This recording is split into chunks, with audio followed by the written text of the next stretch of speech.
अंधक राक्षस के गणपति बनाने की कथा। ऋषि बोले, हे सूत जी, मंदराचल पर अंधक दैत्य किस प्रकार दमन किया गया तथा शिव ने किस प्रकार अपना गणपति बनाया, सो हमसे कहो। सूत जी बोले, हे ऋषियों, अंधक पर कृपा और बल प्रदान संक्षेप से कहता हूँ। हिरण्याक्ष का पुत्र पूर्व में अंधक नाम से प्रसिद्ध था। उसके सोने के से नेत्र थे। उसने तपस्या द्वारा ब्रह्मा जी से अवध्य होने का वरदान प्राप्त कर लिया। त्रिलोकी को जीतकर भोगने लगा। इंद्रादि देवताओं को पीड़ा देने लगा।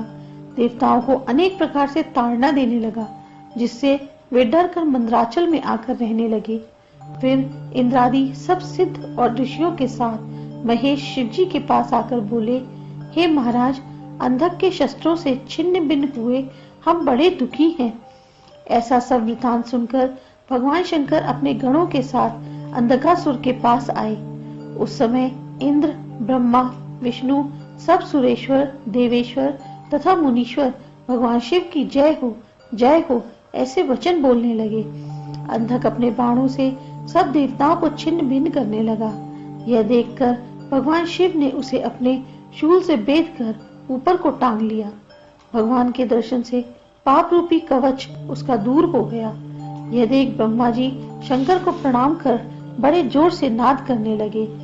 देवता भी प्रसन्न होकर जोर से शब्द करके प्रशंसा करने लगे और पुष्पों की वर्षा भगवान पर करने लगे।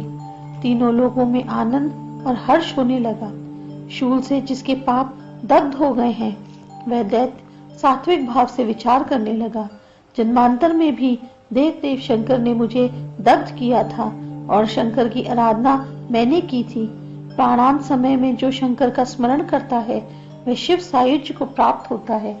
बहुत स्मरण करने वाले भी तो बात ही क्या है। ब्रह्मा, विष्णु, इंद्रादिक सभी देवता इनकी शरण में रहते हैं, अतः शिव की शरण में ही मुझे जाना चाहिए। ऐसा विचार करके वह अंधक शिव जी के गणों सहित स्तुति करने लगा।